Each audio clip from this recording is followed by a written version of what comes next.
വന്യ വൈദിക ശ്രേഷ്ഠരെ, ഭക്തമറിയം സമാജ general secretary Mrs Leela Zacharia, regional secretary Mrs Molama James, കടന്നു വന്നിരിക്കുന്ന കർത്താവ് പ്രിയ വാത്സല്യമുള്ളവരെ, ഏവർക്കും ക്രിസ്തുയേശുവിന്റെ ധന്യനാമത്തിൽ സ്നേഹവന്ദനം.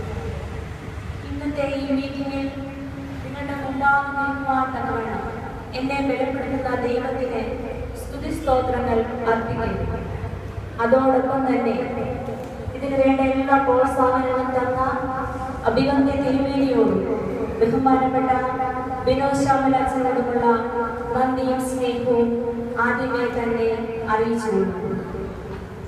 ഇന്ന് ഈ ദേവാലയത്തിൽ ഇവിടെ നിൽക്കുമ്പോൾ എനിക്ക് വളരെയധികം സന്തോഷമുണ്ട്. കാരണം കഴിഞ്ഞ 4 വർഷങ്ങൾക്ക് മുൻപ് 2010-13 കാലഘട്ടങ്ങളിൽ ഈ ഇടവകയുമായി ചേർന്ന് ശുശ്രൂഷിക്കുവാനും പരിശുദ്ധ പരമല തിരുമേനിയുടെ തിരുശേഷിക്കാൻ അനുഗ്രഹീതമായ ഈ ദേവാലയത്തിൽ നിന്ന് അനുഗ്രഹങ്ങൾ പ്രാപിക്കുവാനും ഇവിടുത്തെ അംഗങ്ങളുടെ ഓരോ സ്നേഹവും കരുതലും അന്ന് മുതൽ ഇന്നുവരെയും നിലനിർത്തുവാനും സാധിക്കുന്നു എന്നുള്ളത് വളരെയധികം സന്തോഷം നൽകുന്ന കാര്യമാണ്. നമുക്കെല്ലാവർക്കും പൂന്തോട്ടങ്ങൾ ഇഷ്ടമാണ്. നാം ചെടികളെയും വൃക്ഷങ്ങളും ഒക്കെ നട്ടുവളർത്താവുന്നവരാണ്. ഈ വൃക്ഷങ്ങളെയൊക്കെ നാം നോക്കുമ്പോൾ നമുക്കുണ്ടാകുന്ന വികാരം എന്താണ്? അത് നമ്മുടെ കണ്ണിന് കുളിർമ നൽകാറുണ്ട്, നമ്മുടെ മനസ്സിന് സന്തോഷം നൽകാറുണ്ട്, ഒരു പോസിറ്റീവ് എനർജിയിലേക്ക് അത് നമ്മെ നയിക്കാറുണ്ട്. ഈ വൃക്ഷങ്ങളെ നാം ശ്രദ്ധിക്കുമ്പോൾ അതിന്റെ ഫലങ്ങൾ അത് മറ്റുള്ളവർക്കായിട്ട് പങ്കുവയ്ക്കാറുണ്ട്. അതിന്റെ കൊമ്പുകളിൽ പക്ഷികൾ കൂടുവയ്ക്കാറുണ്ട്. അതിന്റെ അടുത്തുകൂടി പോകുന്ന നമ്മൾക്ക് അതിന്റെ തണലും ഇളം കാറ്റിൻ്റെതായ ആശ്വാസവും നമുക്ക് നൽകാറുണ്ട്. എന്നാൽ ഈ വൃക്ഷങ്ങളെ നാം ശ്രദ്ധിക്കുമ്പോൾ അതിന് നടക്കുവാനോ നോക്കുവാനോ ചിന്തിക്കുവാനോ കഴിയാത്തതായ വൃക്ഷങ്ങൾ, എന്നാൽ നടക്കുവാനും ചിന്തിക്കുവാനും സംസാരിക്കുവാനും ചിരിക്കുവാനും ഒക്കെ കഴിയുന്നതായ നമ്മൾക്ക് മറ്റുള്ളവരിലേക്ക് ഒരു ആശ്വാസത്തിൻ്റെതായ ഒരു അനുഭവം, ഒരു സംരക്ഷണത്തിൻ്റെതായ ഒരു അനുഭവം, ഒരു പങ്കിടലിൻ്റെതായ അനുഭവം പകർന്നു കൊടുക്കുവാനായിട്ട്, ഒരു പോസിറ്റീവ് എനർജി പകർന്നു കൊടുക്കുവാനായിട്ട് നമുക്ക് സാധിക്കാറുണ്ട്. അതേപോലെ തന്നെ നമുക്ക് നമ്മുടെ ഈ പട്ടമണിയും സമാജത്തിന്റെ ഈ പ്രവർത്തനങ്ങളും കൂടിവരവോടൊക്കെയും നമുക്ക് ഇതിനെ മുഖാന്തരമായി തീരേണ്ടതാണ്. ഇപ്രകാരം ആയിത്തീരേണ്ടത് പരിശുദ്ധ ദൈവമാതാവിനെ പോലെ വിനയവും വിശുദ്ധിയും പ്രാർത്ഥനയുമുള്ളതായ ഒരു ജീവിതം നമ്മിൽ ഉണ്ടായിരിക്കണം. മാതാവിന്റെ ജീവിതത്തിലേക്ക് നാം ശ്രദ്ധിക്കുമ്പോൾ ഗബ്രിയേൽ മാലാഖ പ്രത്യക്ഷപ്പെട്ടപ്പോൾ, ഇതാ ഞാൻ കർത്താവിന്റെ ദാസി, നിന്റെ വാക്കുപോലെ എനിക്ക് ഭവിക്കട്ടെ എന്ന് പറയുന്നതായ താഴ്മയുടേതായ അനുഭവം, കാനാവിലെ കല്യാണ വിരുന്നിൽ ചെന്ന് അവരെ ആശ്വസിപ്പിക്കുന്നതായ അനുഭവം, സക്കറിയാവിന്റെ ഭവനത്തിൽ ചെന്ന് അവർക്ക് ആശ്വാസം നൽകുന്നതായ അനുഭവം, ഇങ്ങനെ വിശുദ്ധിയും വിനയവും പ്രാർത്ഥനയും ദൈവാത്മാവും ഉള്ളവർക്ക് മറ്റുള്ളവരിലേക്ക് ഒരു ആശ്വാസം പകർന്നു കൊടുക്കുവാൻ, ഒരു സംരക്ഷണം കൊടുക്കുവാൻ, ഒരു പോസിറ്റീവ് എനർജി അവർക്ക് പകർന്നു കൊടുക്കുവാനായിട്ട് സാധിക്കുകയുള്ളൂ. അതേപോലെ തന്നെ പരിശുദ്ധ ദൈവമാതാവിനെ നാം ശ്രദ്ധിക്കുമ്പോൾ ഗബ്രിയേൽ മാലാഖയുടെ വചനം വിശ്വാസത്തോടെ സ്വീകരിച്ചതുപോലെ കാനാവിലെ കല്യാണ ഭവനത്തിൽ മകനെ വിശ്വാസം അർപ്പിച്ചതുപോലെ ക്രിസ്തീയ സഭയുടെ ക്രൈസ്തവ ദശയുടെ വളർച്ചയിൽ മാതാവും ശിഷ്യന്മാരും കാത്തിരുന്ന് പരിശുദ്ധാത്മാവിനെ പ്രാപിച്ച് സഭയെ വളർത്തിയതുപോലെ അമ്മമാരായ നാം വിശ്വാസത്തിൽ നിലനിൽക്കുന്നവരും നമ്മുടെ തലമുറകളെ വിശ്വാസത്തിൽ വളർത്തുന്നവരും ആയിരിക്കും. ഇപ്രകാരം നാം വിശ്വാസത്തിൽ വളർത്തുമ്പോഴും നമ്മുടെ തലമുറകളെ നാം വളർത്തുമ്പോഴും നാം നേരിടുന്ന അഭിമുഖീകരിക്കുന്ന ചോദ്യങ്ങളിൽ ഭൂരിഭാഗവും ബൈബിളിലുള്ള ചോദ്യങ്ങളിൽ ഭൂരിഭാഗവും വെളിപാട് പുസ്തകവുമായി ബന്ധപ്പെട്ടിട്ടുള്ളതാണ്. അതുകൊണ്ടായിരിക്കാം പരിശുദ്ധ സഭ ഈ 2 വർഷമായിട്ട് മർത്തമറിയം സമാജത്തിൽ കൂടി ഇത് നമ്മെ പ്രത്യേകം പഠിക്കുവാനായിട്ട് ഏൽപ്പിച്ചിട്ടുണ്ട്. ഇത് ഒരു പഠനമോ ഒരു മത്സരമോ ഒരു പരീക്ഷയുമായി മാത്രം നാം കാണാതെ അതിനുമപ്പുറം ദൈവാത്മാവിൽ ഈ പുസ്തകം പഠിച്ച് വിശ്വാസത്തിൽ നാം നിലനിർത്തുവാൻ, നമ്മുടെ തലമുറകളെ, നമ്മുടെ കുഞ്ഞുങ്ങളെ വിശ്വാസത്തിൽ വളർത്തുവാൻ നമുക്ക് സാധിക്കേണ്ടിയിരിക്കുന്നു. അതുകൊണ്ടാണ് വായിക്കുമ്പോഴും കേൾക്കുമ്പോഴും പ്രയാസമായിട്ടും അരോചകമായിട്ടും തോന്നുമെങ്കിൽ അല്പസമയം ഞാൻ മനസ്സിലാക്കിയ കുറച്ച് കാര്യങ്ങൾ നിങ്ങളുമായിട്ട് പങ്കുവയ്ക്കാമെന്ന് ആഗ്രഹിക്കുന്നു. അതിന് നാം ബൈബിളിലെ ഒരു പുസ്തകം വായിക്കുമ്പോൾ അത് ആര്, ആർക്ക്, എപ്പോൾ, ഏത് സാഹചര്യത്തിൽ എഴുതിയെന്ന് നാം മനസ്സിലാക്കി. ചിലപ്പോൾ അത് അവിടുത്തെ രാഷ്ട്രീയ അവസ്ഥയുടെ ഭാഗമായിട്ടായിരിക്കാം എഴുതിയിരിക്കുന്നത്. ചിലപ്പോൾ അത് അവിടുത്തെ സംസ്കാരത്തിന്റെ ഭാഗമായിട്ടായിരിക്കാം എഴുതിയിരിക്കുന്നത്. എന്നാൽ ഈ കാര്യങ്ങൾ നാം മനസ്സിലാക്കിയിട്ടുണ്ടായിരിക്കും. അതിന്റെ ആശയങ്ങൾ, അർത്ഥങ്ങൾ നമുക്ക് മനസ്സിലാക്കുവാനായിട്ട് സാധിക്കില്ല. നാം പലപ്പോഴും തെറ്റിദ്ധരിക്കപ്പെടാം. ഒരു സംഭവ കഥ ഇപ്രകാരമുണ്ട്.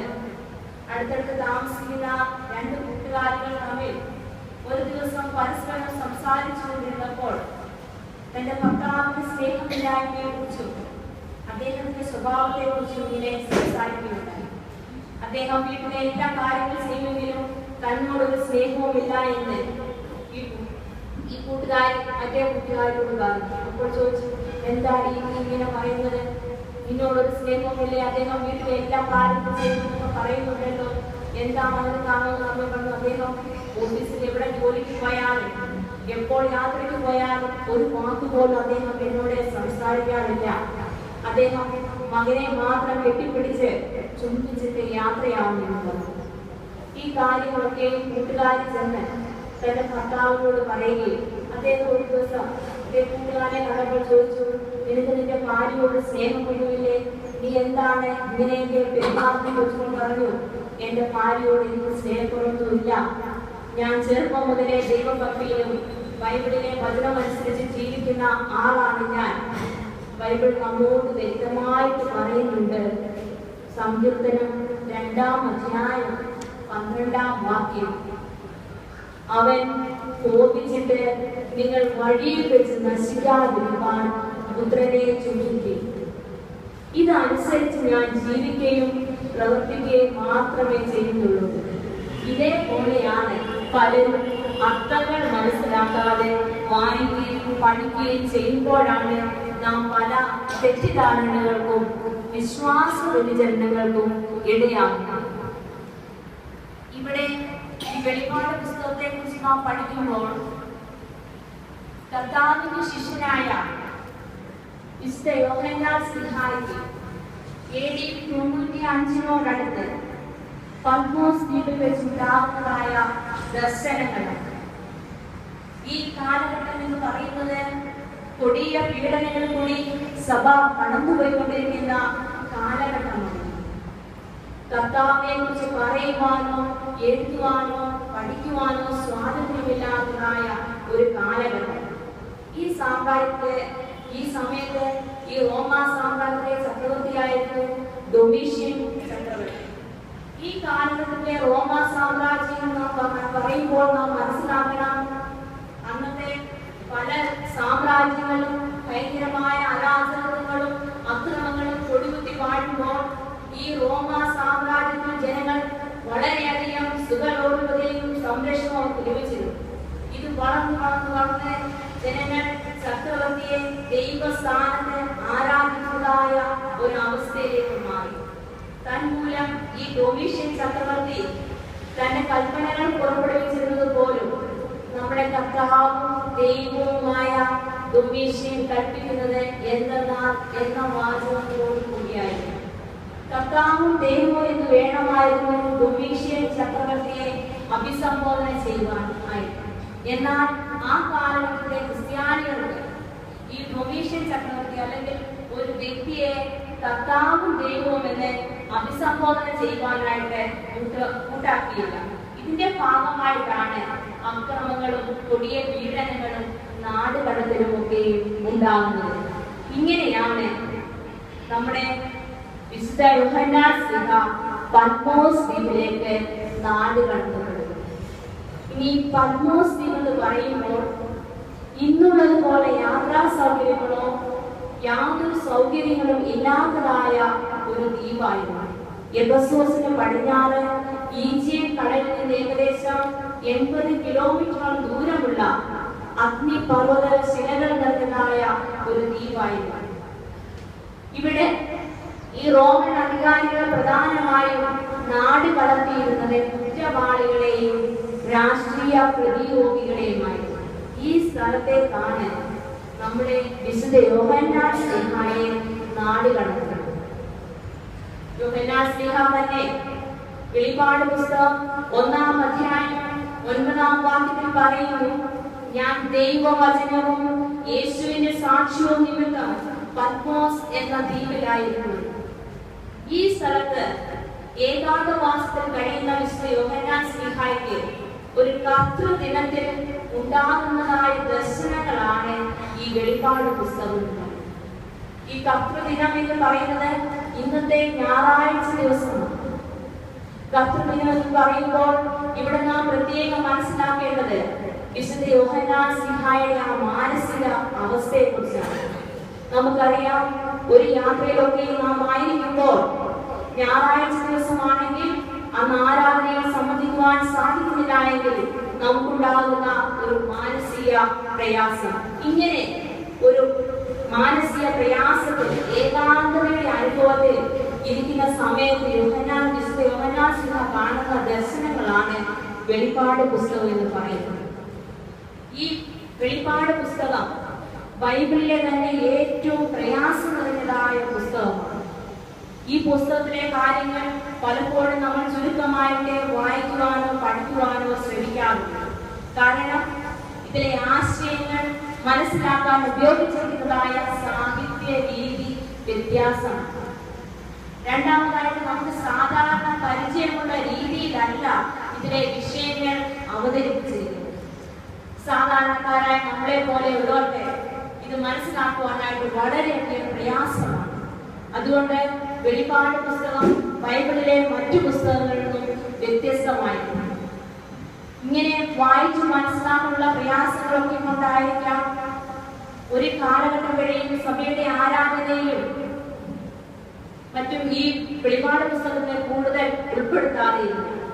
എന്നാൽ ഇപ്പോൾ അത് കൂടുതൽ ഉപയോഗിച്ചു വരുന്നുണ്ട്. കാരണം പല നവീന ആശയക്കാരും ദുരുപയോഗം ചെയ്ത് സത്യവിശ്വാസത്തിൽ നമ്മെ വ്യതിചലിപ്പിക്കത്തക്കവണ്ണം തെറ്റിദ്ധാരണാജനകമായ പല ആശയങ്ങളുമായി കടന്നു വരാറുണ്ട്. അതുകൊണ്ട് ഇത് നാം വളരെയധികം ശരിക്കും മനസ്സിലാക്കേണ്ടതായ ഒരു പുസ്തകമാണ്. അതുകൊണ്ടാണ് പരിശുദ്ധ സഭ ഒരു വ്യക്തിയുടെ ജീവിതത്തിലെ ആദ്യ വിദ്യാലയമാകുന്ന കുടുംബത്തിലെ അധ്യാപികമാരാകുന്ന അമ്മമാരായ നമ്മെ ഇത് കൂടുതൽ പഠിക്കുവാനും സത്യവിശ്വാസത്തിൽ തലമുറയെ വളർത്തുവാനായിട്ട് നമ്മെ ഓരോരുത്തരെയും ചുമതലപ്പെടുത്തിയിരിക്കുന്നു. ഈ പുസ്തകം പഠിക്കുന്നത് നമ്മെ സംബന്ധിച്ചിടത്തോളം ഒരു ഭാഗ്യകരമായ അനുഭവമാണ്. എന്നെ കേൾക്കുന്ന നിങ്ങളും ഈ പറയുന്ന ഞാനും ഒക്കെയും ഭാഗ്യവതികളാണ്. അത് ഞാനും പറയുകയല്ല, വിശുദ്ധ യോഹന്നാൻ ശ്ലീഹ തന്നെ വെളിപ്പാട് പുസ്തകം 1-ാം അധ്യായം 3-ാം വാക്യത്തിൽ പ്രകാരം പറയുന്നുണ്ട്,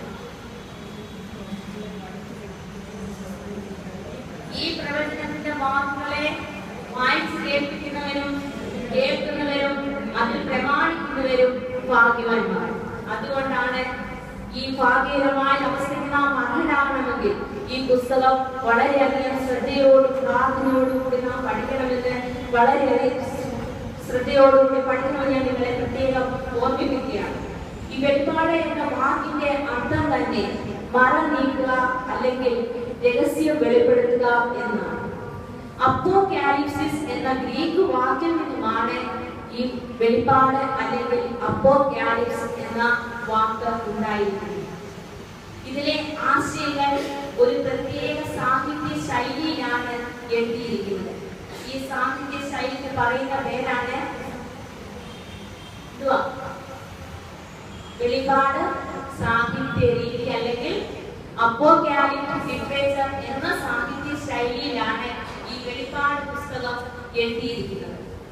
ഇത് ഏത് കാലഘട്ടത്തിൽ ഏത് സാഹചര്യത്തിലാണ് ഈ വെളിപാട് സാഹിത്യ രീതിയിലുള്ള കൃതികൾ ഉണ്ടായതെന്ന് നാം മനസ്സിലാക്കിയെങ്കിൽ മാത്രമേ നമ്മൾ പഠിക്കുന്നതായി വെളിപാട് പുസ്തകത്തെ കുറിച്ച് കൂടുതൽ മനസ്സിലാക്കുവാനായിട്ട് സാധിക്കുകയുള്ളൂ. BC 200-നും AD 100-നും ഇടയിൽ പാലസ്തീനിലും മധ്യപൂർവ്വദേശങ്ങളിലും പ്രചരിച്ചിരുന്നതായ ഒരു സാഹിത്യ ശൈലിയാണ് ഈ വെളിപാട് സാഹിത്യ ശൈലി എന്ന് പറയുന്നത്. ഇത് ഉണ്ടാകാനുള്ള കാരണം എന്ന് പറയുന്നത് അന്ത്യോക്കസ് എപ്പിഫാനസ് എന്ന ചക്രവർത്തിയുടെ കാലത്ത് യെരുശലേം ദേവാലയം നശിപ്പിക്കുകയും ന്യായപ്രമാണ പുസ്തകങ്ങൾ ചുട്ടരിക്കുകയും യഹൂദന്മാർക്ക് വളരെയധികം പ്രാധാന്യമുള്ളതായ പരിശീലനം പോലുള്ള നിർത്തലാക്കുകയും ചെയ്ത സാഹചര്യത്തിൽ യഹൂദന്മാരെ മതപരമായും രാഷ്ട്രീയമായും പീഡിപ്പിച്ച സാഹചര്യത്തിൽ അവരെ ആശ്വസിപ്പിക്കുവാനും അവരെ ധൈര്യപ്പെടുത്തുവാനും അവർക്ക് പ്രത്യാശ നൽകലായ ഒരു ഭാവി വാഗ്ദാനം ചെയ്യുന്നതിന് വേണ്ടി ഉണ്ടായ കൃതികളാണ് ഈ വെളിപാട് സാഹിത്യ രീതി എഴുതപ്പെട്ടിരിക്കുന്നത്. നമ്മൾ ഉപയോഗിക്കുന്നതായി ബൈബിളിലെ പഴയ നിയമത്തിൽ ഒരു വെളിപാട് സാഹിത്യ കൃതിയുണ്ട്. ഏതാണെന്ന് പറയാൻ പറ്റുന്ന ആർക്കെങ്കിലും? ദാനിയേൽ പ്രവാചകന്റെ പുസ്തകം. അതേപോലെ തന്നെ പുതിയ നിയമത്തിൽ നമ്മൾ പഠിക്കുന്നതായ പുസ്തകമാണ് വെളിപാട് യോഹന്നാനുണ്ടായ വെളിപാട് പുസ്തകം എന്ന് പറയുന്നത്. എന്നാൽ ഇത് മാത്രമല്ല വെളിപാട് സാഹിത്യ ശൈലി ഉണ്ടായിട്ടുള്ളതായ കൃതികൾ. ബാരൂക്കിന്റെ പുസ്തകം, എസ്രായേൽ 4-ാം പുസ്തകം, മോശയുടെ സ്വർഗ്ഗാരോഹണം, ഹാനോക്കിന്റെ പുസ്തകം, ഇങ്ങനെ ധാരാളം വെളിപാട് സാഹിത്യ കൃതികൾ ഉണ്ടായിട്ടുണ്ട്. അതുപോലെ തന്നെ ഈ വെളിപാട് സാഹിത്യ കൃതികൾക്ക് ചില പ്രത്യേകതകളുണ്ട്. വെളിപാട് സാഹിത്യ കൃതികൾക്ക് പ്രത്യേകതയൊന്നും പറഞ്ഞാൽ നടക്കുവാൻ പോകുന്ന കാര്യങ്ങൾ ഒരു മാലാഖയോ ദിവ്യ പുരുഷനോ വന്ന് സ്വപ്നത്തിലോ ദർശനത്തിനോ നേരിട്ട് നൽകുന്നതായിട്ടാണ്.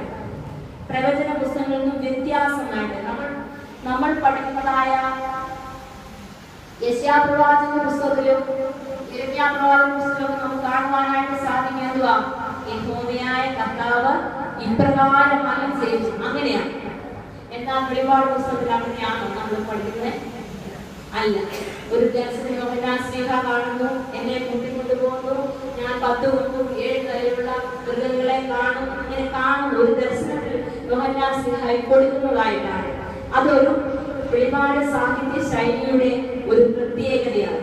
അതേപോലെ തന്നെ ദൂതൻ എഴുത്തുകാരനെ സ്വർഗത്തിലേക്ക് നയിക്കുകയും പല ഭീകരമായ ജീവികളെയും സംഭവങ്ങളെയും കാണിക്കുന്ന രീതിയിലാണ് ഈ വെളിപാട് സാഹിത്യ രീതിയിലുള്ള കൃതികൾ എഴുതുന്നത്. രണ്ടാമതായിട്ട് ഈ വെളിപാട് സാഹിത്യ രീതിയിലുള്ള കൃതികളുടെ മറ്റൊരു പ്രത്യേകത എന്ന് പറയുന്നത് ഈ പുസ്തകം എഴുതുന്ന വ്യക്തിയുടെ പേര് വ്യക്തമായിട്ട് പറയാറില്ല. സ്വന്തം പേരിൽ ഈ പുസ്തകം പ്രസിദ്ധീകരിക്കാതെ അന്നത്തെ സമൂഹത്തിൽ അംഗീകരിക്കപ്പെട്ടിരിക്കുന്ന പലരുടെയും പേരുകളിലാണ് ഈ പുസ്തകങ്ങളൊക്കെയും എഴുതപ്പെട്ടിരിക്കുന്നത്.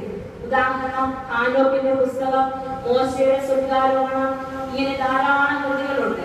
ഈ വെളിപാട് സാഹിത്യ കൃതികൾ ഉണ്ടായ കാലഘട്ടം എന്ന് പറയുന്നത് ഞാൻ പറഞ്ഞു BC 200 മുതലുള്ള കാലം. എന്നാൽ അതിന് എത്രയോ മുമ്പ് ജീവിച്ചവരാണ് ഹാനോക്കും മോശയും ഏലിയാവും ഒക്കെ നാം മനസ്സിലാക്കണം. അങ്ങനെ ഈ എഴുത്തുകാർ ചെയ്യുവാനുള്ള ഒരു പ്രധാന കാരണം എന്ന് പറയുന്നത് അധികാരികളിൽ നിന്നും പീഡയും നാടുകടത്തുമൊക്കെയും ഏൽക്കാതിരിക്കാൻ വേണ്ടിയാണ്. രണ്ടാമതായിട്ട് ഈ പുസ്തകങ്ങൾക്ക് ഒരു സ്വീകാര്യത ലഭിക്കണം, ആൾക്കാർ ധാരാളമായിട്ട് വായിക്കണം. അങ്ങനെയാണ് ഈ വെളിപാട് സാഹിത്യ ശൈലിയിലുള്ള കൃതികൾ എഴുതപ്പെടുന്നത്. എന്നാൽ നമ്മൾ പഠിക്കുന്നതായ ഈ വെളിപാട് പുസ്തകം ഇതിൽ നിന്നും ഒരു ചെറിയ വ്യത്യാസമുണ്ട്. ഇതിൽ 4 പ്രാവശ്യം തന്നെ ഈ വെളിപാട് പുസ്തകം ആരാണ് എഴുതിയതെന്ന് വളരെ വ്യക്തമായിട്ട് പറയുന്നുണ്ട്. 1-ാം അധ്യായം 1-ാം വാക്യം തന്നെ പറയുന്നു, അവൻ അത് തന്റെ ദൂതൻ മുഖാന്തരമായി തന്റെ ദാസനായ യോഹന്നാനെ പ്രദർശിപ്പിച്ചു. തുടർന്ന് ആ അധ്യായത്തിന്റെ 4-ാം വാക്യത്തിലേക്ക് വരുമ്പോൾ പറയുന്നു, യോഹന്നാൻ ആസിയയിലെ 7 സഭകളും എഴുതുന്നു. 1-ാം വാക്യത്തിലെ 9-ാം വാക്യത്തിൽ പറയുന്നുണ്ട്, നിങ്ങളുടെ സഹോദരനും യേശുവിന്റെ കഷ്ടതയിലും രാജ്യത്തിലും സഹിഷ്ണുതയും കൂട്ടാളിയുമായ അങ്ങനെ പറഞ്ഞു തന്നെ 22-ാം അധ്യായം 8-ാം വാക്യത്തിൽ പറയുന്നുണ്ട്, ഇത് വിശുദ്ധ യോഹന്നാൻ സ്ലീഹ തന്നെ എഴുതുന്നതാണ്. ഇത് മറ്റു വെളിപാട് സാഹിത്യ കൃതികളിൽ നിന്നും നമ്മൾ പഠിക്കുന്നതായ ഈ വെളിപാട് സാഹിത്യത്തിൽ വ്യത്യസ്തമാകുന്ന ഒരു കാരണമാണ്. മൂന്നാമതായിട്ട് ഈ പുസ്തകത്തിൽ വെളിപാട് സാഹിത്യ രീതിയിലുള്ള പുസ്തകങ്ങളുടെ മറ്റൊരു പ്രത്യേകത എന്ന് പറയുന്നത്, വിശ്വാസ സമൂഹം പീഡനങ്ങൾ കൂടിയും ഉപദ്രവങ്ങൾ കൂടിയും കഷ്ടങ്ങൾ കൂടിയും കടന്നുപോയാലും യഹോവയായ ദൈവം ദയാളിയായ രാജാവായി ഇറങ്ങി വരികയും അവിശ്വാസികളെ ശിക്ഷിക്കുകയും വിശ്വാസികൾക്ക് രക്ഷപ്പെടുത്തുന്നതുമായ അനുഭവം. അതേപോലെ തന്നെ വെളിപാട് സാഹിത്യത്തിന്റെ മറ്റൊരു പ്രത്യേകതയാണ് കാര്യങ്ങൾ നേരെ പറഞ്ഞിട്ടില്ല. പിന്നെങ്ങനെയാ പറയുന്നത്? കോഡ് ഭാഷകൾ കൂടിയും പ്രതീകങ്ങൾ കൂടിയും പ്രതിരൂപങ്ങൾ കൂടിയും ഒക്കെയുമാണ് കാര്യങ്ങൾ അന്നത്തെ ജനങ്ങൾക്ക്, ഈ വിശ്വാസികൾക്ക് ഇതൊക്കെ മനസ്സിലാകണം. എന്നാൽ അധികാരികൾക്ക് ഇതൊന്നും മനസ്സിലാകില്ല. അങ്ങനെ അവർക്ക് മനസ്സിലാവുന്ന രീതിയിൽ പ്രതീകങ്ങളിലും പ്രതിരൂപങ്ങളിലും കോഡ് ഭാഷകൾ കൂടിയുമാണ് ഈ വെളിപാട് സാഹിത്യ രീതിയിലുള്ള കൃതികൾ എഴുതപ്പെട്ടിരുന്നത്. നമുക്കറിയാം, പ്രതീകങ്ങൾ എന്ന് പറയുമ്പോൾ പഴയ നിയമത്തിലും പുതിയ നിയമത്തിലും ധാരാളം പ്രതീകങ്ങൾ നമുക്ക് കാണുവാനായിട്ട് സാധിക്കും. പഴയ നിയമത്തിലേക്ക് നാം വരുമ്പോൾ പരിച്ഛേദന, യാഗപീഠം, മഞ്ഞയിട്ട് വെച്ച പൊൻപാത്രം, അഹരോൻ തകർത്തുവടി, ഇങ്ങനെ ധാരാളം പ്രതീകങ്ങൾ. പുതിയ നിയമത്തിലേക്ക് നാം വരുമ്പോൾ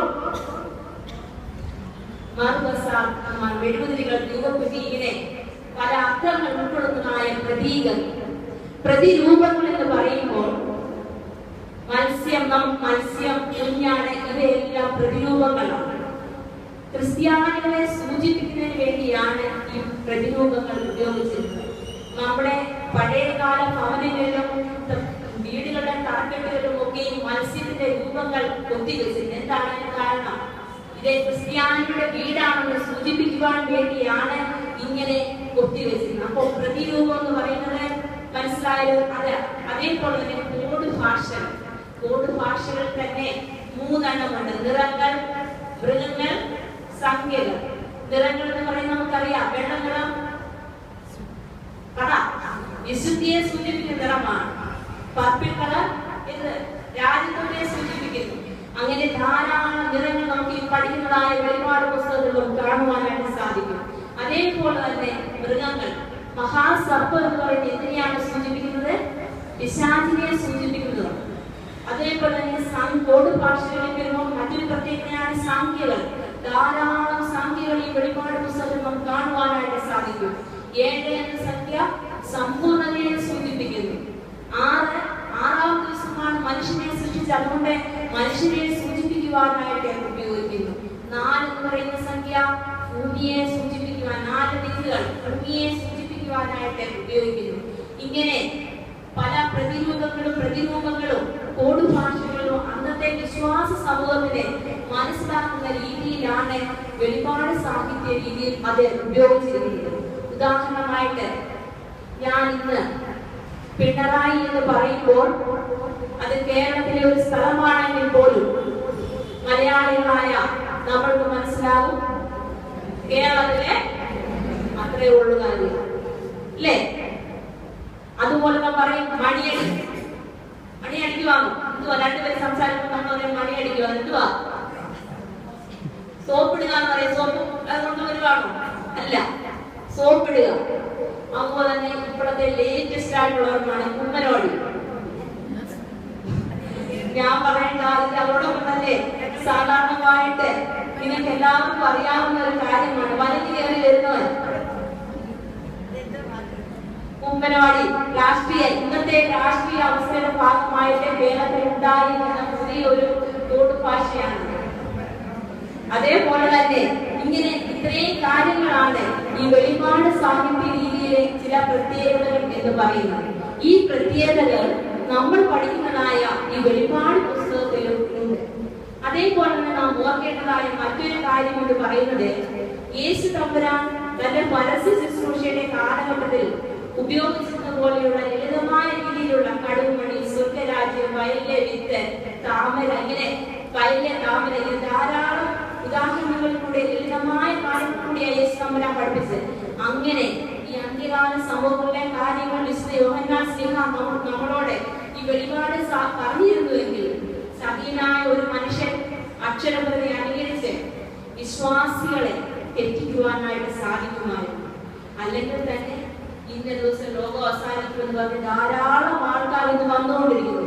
ഇങ്ങനെ ഒരു അപകടം ഒഴിവാക്കാൻ വേണ്ടി കൂടിയാണ് പരിശുദ്ധനായ വിശുദ്ധ യോഹന്നാൻ ശ്ലീഹ വെളിപാട് സാഹിത്യ രീതിയിൽ ഈ പുസ്തകങ്ങൾ പ്രത്യേകം എഴുതിയിരിക്കുന്നത് എന്ന് നാം ആമുഖമായിട്ട് ഓർക്കണം.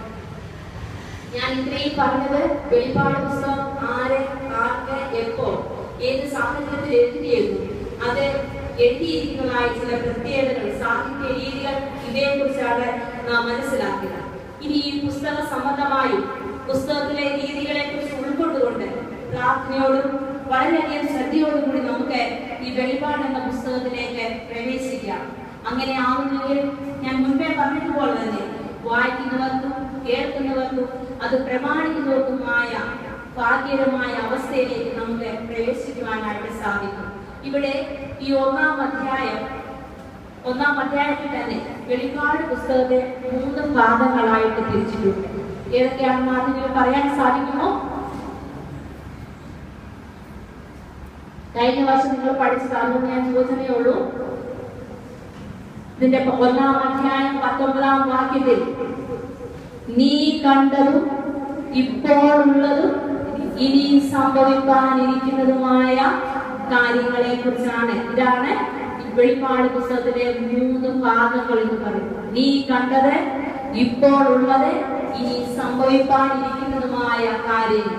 ഈ 1-ാം ഭാഗം എന്ന് പറയുന്നത് 10 മുതൽ 20 വാക്യങ്ങളിലേക്ക് വരും.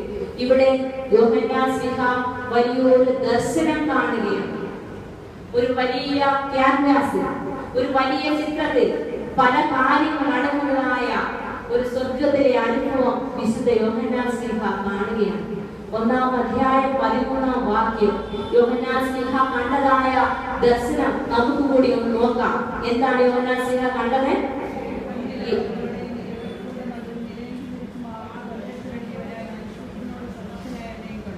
7 പൊൻനിലവിളക്കുകളെയും ആ നിലവിളക്കുകളുടെ നടുവിൽ വലിയൊരു നിലയാക്കി തിരിച്ച് മാറത്തു പൊൻകച്ച കെട്ടിയവനായ മനുഷ്യപുത്രനോട് സദൃശ്യനായവനെ വിശുദ്ധ യോഹന്നാൻ ശ്ലീഹ കാണുകയാണ്.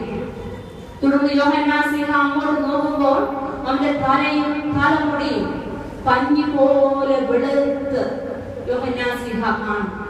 കണ്ണുകളിലേക്ക് നോക്കുമ്പോൾ അഗ്നിജ്വാല കൊണ്ടുതായ കണ്ണുകൾ, കാലിലേക്ക് യോഹന്നാൻ ശ്ലീഹ നോക്കുമ്പോൾ വെള്ളോട്ടിന് സദൃശമായ കാലുകൾ. അവന്റെ ശബ്ദമാണെങ്കിലോ പെരുവെള്ളത്തിന്റെ ഇരച്ചിൽ പോലെ. അവന്റെ വലം കൈയിൽ 7 നക്ഷത്രങ്ങൾ. അവന്റെ വായിൽ നിന്ന് മൂർച്ചയേറിയ ഇരുവായ്ത്തലയുള്ള വാൾ പോലെ ദൈവവചനം പുറപ്പെടും. അവന്റെ മുഖം യോഹന്നാൻ ശ്ലീഹ മറുപമലയിൽ കണ്ടതുപോലെ സൂര്യനെ പോലെ പ്രകാശിക്കുന്നു. ഇതാണ് ഇവിടുത്തെ 1-ാമത്തെ ഭാഗം എന്ന് പറയുന്നത്. ഇതാണ് യോഹന്നാൻ ശ്ലീഹ കണ്ടതായ ദർശനം. ഈ ദർശനത്തിൽ കൂടി ലോകരക്ഷിതാവിനെ കാണുകയും യോഹന്നാൻ ശ്ലീഹ മരിപ്പാറായവനെ പോലെ ആദ്യം എന്തു ചെയ്യും? 7 സഭകൾക്ക് ദൂതുകൾ നൽകുന്നതായിട്ട് പറയുകയും ചെയ്യും. ഇവിടെ ഈ അധ്യായത്തിൽ തന്നെ വെളിപാട് പുസ്തകത്തിൽ തന്നെ 7 എന്ന സംഖ്യയെ കുറിച്ച് പല പ്രാവശ്യം നമുക്ക് കാണുവാനായിട്ട് സാധിക്കും. 7 എന്ന സംഖ്യ 54 പ്രാവശ്യം ഈ വെളിപാട് പുസ്തകം തന്നെ ഉപയോഗിക്കുന്നു. 7 നക്ഷത്രം, ഇപ്പൊ ഈ ഗ്യാപ്പിൽ തന്നെ 7 നക്ഷത്രം, 7 സഭകൾ, 7 പൊൻവിളക്ക്, ഇങ്ങനെ ധാരാളം 7നെ കുറിച്ച് നമുക്ക് കാണുവാനായിട്ട് സാധിക്കും. 7 എന്ന് പറയുന്നത് എന്താണ്? സമ്പൂർണ്ണതയുടെ സംഖ്യ. 7 എന്ന് പറയുന്നത് സമ്പൂർണ്ണതയുടെയും സംയോജനത്തിന്റെയും സംഖ്യയാണ്. നമുക്ക് പുതിയ നിയമത്തിലും പഴയ നിയമത്തിലും വളരെയധികം 7 സംഖ്യയ്ക്ക് വളരെയധികം പ്രാധാന്യമുണ്ട്. ശാബത്ത് 7-ാം ദിവസമായിരുന്നു. പെസഹാ പെരുന്നാളും കൂടാര പെരുന്നാളും 7-ാം ദിവസമായിരുന്നു. യെരിഹോവിൽ പുരോഹിതന്മാർ 7 ദിവസം വീതവും 7-ാം ദിവസം 7 പ്രാവശ്യവും കാഹളം ഊതിയപ്പോഴാണ് മതിൽ വീണത്. നയമാൻ സൗഖ്യം പ്രാപിക്കുന്നത് 7 പ്രാവശ്യം മുങ്ങിയപ്പോഴാണ് 7 കൂദാശകൾ, ആഴ്ചയിൽ 7 ദിവസങ്ങൾ, മഴവില്ലിന് 7 നിറങ്ങൾ. ഇതെല്ലാം എന്തിനെയാണ് സൂചിപ്പിക്കുന്നത്? പൂർണ്ണതയാണ് സൂചിപ്പിക്കുന്നത്. നമുക്കറിയാം മഴവില്ലിന് 7 നിറങ്ങൾ ഒന്നില്ലെങ്കിൽ അത് മഴവില്ലല്ല. അതേപോലെ ആഴ്ചയിൽ ഒരു ദിവസം ഒഴിവാക്കി ഒരാഴ്ചയിൽ പറയുവാനായിട്ട് നമുക്ക് സാധിക്കുകയില്ല. എന്നതുപോലെ 7 എന്നത് സമ്പൂർണ്ണതയുടെ അനുഭവത്തെ സൂചിപ്പിക്കുന്നു. അതേപോലെ തന്നെ ഈ അധ്യായം 11-ാം വാക്യത്തിൽ 7 സഭകളെ കുറിച്ച് പറയുന്നുണ്ട്. എഫെസോസ്, സ്മുർന, പെർഗമോസ്, തുയതൈര, സാർദീസ്, ഫിലദൽഫിയ, ലവോദിക്ക എന്നീ 7 സഭകളെ കുറിച്ച്. ഈ 7 സഭകളിൽ 3 എണ്ണം മാത്രമേ പുതിയ നിയമത്തിൽ പരാമർശിക്കുന്നുള്ളൂ. എഫെസോസിലെ സഭയെ കുറിച്ച് അപ്പോസ്തലപ്രവൃത്തികൾ 19-ാം അധ്യായം 1-ാം വാക്യത്തിലും, തുയതൈര സഭയെ കുറിച്ച് രക്താംബരം വിൽക്കുന്നവളായ ലുദിയയുടെ സ്വന്തം പട്ടണമെന്ന് തുയതൈര പട്ടണത്തെ കുറിച്ച് അപ്പോസ്തലപ്രവൃത്തികൾ 16-ാം അധ്യായം 14-ാം വാക്യത്തിലും, ലവോദിക്ക സഭയെ കുറിച്ച് കൊലോസ്യ ലേഖനം 4-ാം അധ്യായം 15, 16 എന്നീ വാക്യങ്ങളിലും നമുക്ക് കാണുവാനായിട്ട് സാധിക്കും. മറ്റൊന്നും വേറൊരു സഭകളെ കുറിച്ച് പറയുന്നില്ല എങ്കിൽ തന്നെയും 7 എന്ന സംഖ്യ സമ്പൂർണ്ണതയുടെ സംഖ്യയായതിനാൽ അത് ഈ 7 സഭകളെയും സൂചിപ്പിക്കുന്നു. അതോടൊപ്പം തന്നെ ലോകത്തിലുള്ള എല്ലാ സഭകളെയുമാണ് ഈ 7 എന്ന സംഖ്യ സൂചിപ്പിക്കുന്നത്. ഇനി നമുക്ക് രണ്ടാമത്തെ ഭാഗം ഏതാണ്? ഇപ്പോൾ ഉള്ളത്. ഇപ്പോൾ ഉള്ളതെന്ന് പറയുന്നത് 2-ാം ഭാഗമായ കാര്യങ്ങളാണ്. അത് ഈ പുസ്തകത്തിൽ 2, 3 അധ്യായങ്ങളിലായിട്ട് രേഖപ്പെടുത്തിയിരിക്കുന്നു. എഫെസോസ് സഭയെ കുറിച്ച് നാം പറയുമ്പോൾ അതിന്റെ എല്ലാ കാര്യങ്ങളും എനിക്ക് പറയുവാനായിട്ട് സാധിക്കില്ല. പ്രധാനപ്പെട്ട കുറച്ച് ഓരോരോ പ്രധാനപ്പെട്ട അധ്യായങ്ങളിലെ കാര്യങ്ങൾ മാത്രമാണ് ഞാൻ പറഞ്ഞു പോകുന്നത്. എഫെസോസ് സഭയെ കുറിച്ച് പറയുമ്പോൾ പറയുന്നുണ്ട്, നിന്റെ ആദ്യ സ്നേഹം വിട്ടുകളഞ്ഞ സഭയെ. 2-ാം അധ്യായം 4-ാം വാക്യത്തിൽ എന്താണ് ഈ ആദ്യ സ്നേഹം എന്ന് പറയുന്നത്? നമ്മുടെ പിതാക്കന്മാർക്ക് ആദ്യകാലങ്ങളിലുണ്ടായിരുന്ന ദൈവത്തോടുള്ള സ്നേഹവും ആരാധനയും ഭക്തിയും പിന്നെ കുറഞ്ഞു വന്ന് സുഖങ്ങളും സൗകര്യങ്ങളും വർദ്ധിച്ചപ്പോൾ ദൈവത്തോടുള്ള സ്നേഹവും ആരാധനയും കുറഞ്ഞു വരുന്നതായ ഇതാണ് ഇവിടെ കാണിക്കുന്നത്. ആദ്യകാലങ്ങളിൽ നമ്മുടെ ഭവനങ്ങളുടെ മുന്നിൽ കൂടി കടന്നു പോകുമ്പോൾ പ്രാർത്ഥനാഗീതത്തിന്റെ സന്ധ്യയായിരുന്നെങ്കിൽ ഇന്ന് സീരിയലുകളുടെയും കരച്ചിലുകളും വട്ടഹാസവും ഒക്കെയുമാണ് നമുക്ക് കേൾക്കുവാനായിട്ട് സാധിക്കുന്നത്. അതാണ് ഇവിടെ സൂചിപ്പിക്കുന്നത്. അടുത്ത 3-ാം അധ്യായത്തിലേക്ക് നാം വരുമ്പോൾ അതിന്റെ 14-ാം വാക്യത്തിൽ ലവോദിക്ക സഭയെ കുറിച്ച് പറയുന്നുണ്ട്, നീ ഉഷ്ണവാനുമല്ല ശീതവാനുമല്ല. എന്താണ് നമ്മൾ പറയുന്നത്? ഒന്നിലും അടിയുറച്ചു നിൽക്കാത്തതായ വിശ്വാസമുള്ളവരെയാണ് സൂചിപ്പിക്കുന്നത്. നീ വിശ്വാസിയാണോ? അതുമല്ല. അവിശ്വാസിയാണോ? അതുമല്ല. ഓർത്തോസുകാരനാണോ? ഓർത്തോസ് വിശ്വാസമുള്ളവനാണോ? ഒന്നും അല്ലാത്ത കാര്യങ്ങൾ അവിടെ ഉണ്ട്, ഇവിടെ ഉണ്ട്, അവിടെ പോകും, എല്ലായിടത്തും പോകും, അടിയുറച്ചിരിക്കത്തില്ല. ഇതാണ് ഇവിടെ സൂചിപ്പിക്കുന്നത്. ഇങ്ങനെ എല്ലാ സഭകളുടെയും തെറ്റുകളും വിശ്വാസങ്ങളും വിശ്വാസ വ്യതിചലനങ്ങളും ചൂണ്ടിക്കാണിച്ചുകൊണ്ടാണ് വിശുദ്ധ യോഹന്നാൻ സ്ലീഹ ഈ സഭകൾക്ക് എഴുതുന്നത്. അങ്ങനെ 2-ാം ഭാഗം കഴിഞ്ഞു. ഇനി നാം 3-ാം ഭാഗത്തിലേക്ക് പ്രവേശിക്കുകയാണ്. അത് എവിടെ മുതലാണ് രേഖപ്പെടുത്തിയിരിക്കുന്നത്? 4-ാം അധ്യായം മുതൽ 22-ാം അധ്യായം വരെയാണ് ഈ കാര്യങ്ങൾ രേഖപ്പെടുത്തിയിരിക്കുന്നത്. 3-ാം ഭാഗത്തുള്ളത് ഇനി സംഭവിപ്പാൻ ഉള്ള കാര്യങ്ങളെ കുറിച്ചാണ് പറയുന്നത്. ഇത് 4-ാം അധ്യായം 1-ാം വാക്യം.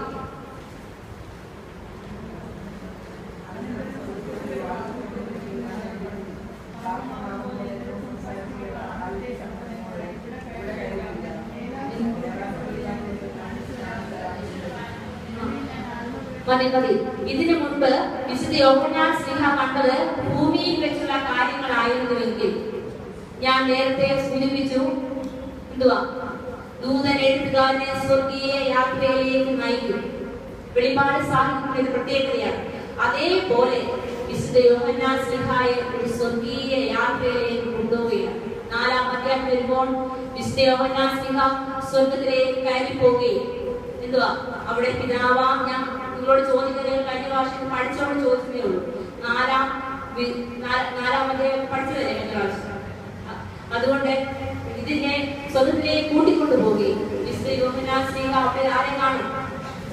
പിതാവാം ദൈവത്തെ കാണുകയും 24 മൂപ്പന്മാർ അദ്ദേഹത്തെ നമസ്കരിക്കുകയും ആണ് നാം കാണുന്നത്.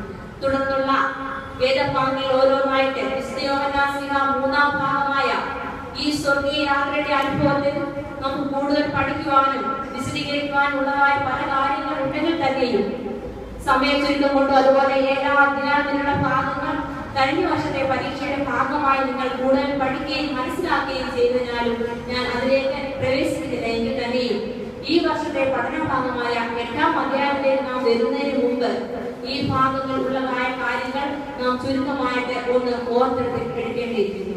പിതാവാം ദൈവത്തെ കണ്ടു കഴിയുമ്പോൾ പിതാവാം ദൈവത്തിന്റെ കയ്യിൽ എന്തുണ്ട്? 7 മുദ്രയുള്ളതായ പുസ്തകം. 7 മുദ്രയുള്ളതായ പുസ്തകം ആരെ ഏൽപ്പിക്കും? ലോകരക്ഷിതാവായ ക്രിസ്തുവിനെ ഏൽപ്പിക്കുകയും ക്രിസ്തു ഈ 7 മുദ്രകളിൽ 6 വരെ അത് പൊട്ടുകയും അതിൽ ഓരോ പീഡകളും നാശങ്ങളും ഉണ്ടാകുകയും അങ്ങനെ അന്ത്യകാലഘട്ടത്തിൽ പല വ്യത്യസ്തമായ അനുഭവങ്ങളായി സഭയ്ക്കും വിശ്വാസികൾക്കും ഉണ്ടാകുന്ന പരിശോധനകളും പീഡകളും വാഴ്ചകളുമാണ് ഈ 6ാം മുദ്ര വരെ നാം കണ്ടത്. ഞാൻ ആദ്യമേ ഓർമ്മിപ്പിച്ചതുപോലെ വെളിപാട് സാഹിത്യത്തിന്റെ മറ്റൊരു പ്രത്യേകതയായ നിറങ്ങളിൽ കൂടിയും മൃഗങ്ങളിൽ കൂടിയുമാണ് ഈ 6ാം അധ്യായം കാണുവാനായിട്ട് സാധിക്കുന്നത്. അതിനുശേഷം ഈ പീഡകളെല്ലാം സഹിച്ച് 7ാം അധ്യായത്തിലേക്ക് വരുമ്പോൾ ഈ പീഡകളെല്ലാം സഹിച്ച് വിശ്വാസം കാത്തവരായ എല്ലാവരെയും ദൈവത്തിന്റെ ദൂതൻ മുദ്രയിട്ട് പരിപാലിക്കുന്നതായിട്ടുള്ള ഒരു അനുഭവമാണ് നമുക്ക് കാണുവാനായിട്ട്. അവർ എന്തൊടുക്കും? മുദ്രയിട്ട് പരിപാലിക്കുകയും അവർ ദൈവത്തിന്റെ സന്നിധിയിൽ അവരെ നമസ്കരിക്കുകയും ദൈവത്തെ ആരാധിക്കുകയും ചെയ്യുന്നതായിട്ടുള്ള അനുഭവം. തുടർന്ന് ദൈവം അവരെ സംരക്ഷിക്കുന്നതായിട്ട് വെളിപാട് പുസ്തകം 7ാം അധ്യായം 16-17 വാക്യങ്ങൾ നമുക്ക് കാണുവാനായിട്ട് സാധിക്കും.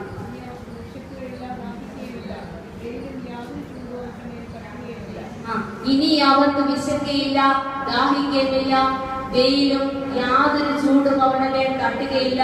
സിംഹാസനത്തിന്റെ മധ്യയുള്ള കുഞ്ഞാട് അവരെ മേച്ച് ജീവജലത്തിന്റെ ഉറവുകളിലേക്ക് നടത്തുകയും ദൈവത്താൽ അവരുടെ കണ്ണിൽ നിന്ന് കണ്ണുനീരെല്ലാം തുടച്ചു കളയുകയും ചെയ്യും. ഇത് ദൈവം സംരക്ഷിക്കുന്നവർക്കായുള്ള അനുഭവങ്ങളാണ് ഇവിടെ കാണുന്നത്. മരണാനന്തര ജീവിതത്തിന്റെ പ്രത്യേകതയായിട്ട് നമുക്ക് ഇവിടെ കാണുവാനായിട്ട് സാധിക്കും. ദൈവം പരിപാലിക്കുന്നതായ ഒരു സ്വർഗീയ അനുഭവത്തെയാണ് നമ്മെ ഇവിടെ വിശുദ്ധ യോഹന്നാൻ ശ്ലീഹ കാണിച്ചു തരുന്നത്. അതായത് ലോകപ്രകാരമുള്ള കഷ്ടങ്ങളോ രോഗമോ ദുഃഖമോ പ്രയാസങ്ങളോ ഇല്ലാത്തതായ ഒരു സ്വർഗീയ അനുഭവം. ഇനിയും തുടർന്നുള്ളതായ 8 മുതൽ 14 വരെയുള്ള അധ്യായങ്ങളാണ് ഈ വർഷത്തെ നമ്മുടെ പഠന ഭാഗമായിട്ട് നമുക്ക് നൽകിയിരിക്കുന്നത്. ഇതുവരെ നമ്മൾ കണ്ടത് എന്താണ്? ഈ വെളിപാട് പുസ്തകത്തിന് 3 ഭാഗങ്ങളുള്ളതിൽ 1ാം ഭാഗത്തിൽ യോഹന്നാൻ ശ്ലീഹ ഒരു ദർശനം കാണുന്നു. 2ാം ഭാഗത്ത് 7 സഭകൾക്കുള്ള ദൂത് നൽകുന്നു. 3ാം ഭാഗത്ത് വിശുദ്ധ യോഹന്നാൻ ശ്ലീഹ സ്വർഗത്തിലേക്ക് പ്രവേശിക്കുന്നതും അവിടെ പിതാവാം ദൈവം 7 മുദ്രയുള്ള ഒരു പുസ്തകം ക്രിസ്തുവിന്റെ കയ്യിൽ കൊടുക്കുന്നതും അതിൽ 6ാം മുദ്ര വരെ പൊട്ടിക്കുന്നതും അതിനോട് ചേർന്നുണ്ടാകുന്ന സംഭവങ്ങളും പീഡകളും ഇങ്ങനെ വിശ്വാസത്തിൽ ഉറച്ചു നിൽക്കുന്നവരെ ദൈവം പ്രത്യേകം മുദ്രയിട്ട് പരിപാലിക്കുന്നതുമാണ് നാം 7ാം അധ്യായം വരെ കഴിഞ്ഞ വർഷം നമ്മൾ പഠിച്ച് മനസ്സിലാക്കിയത്.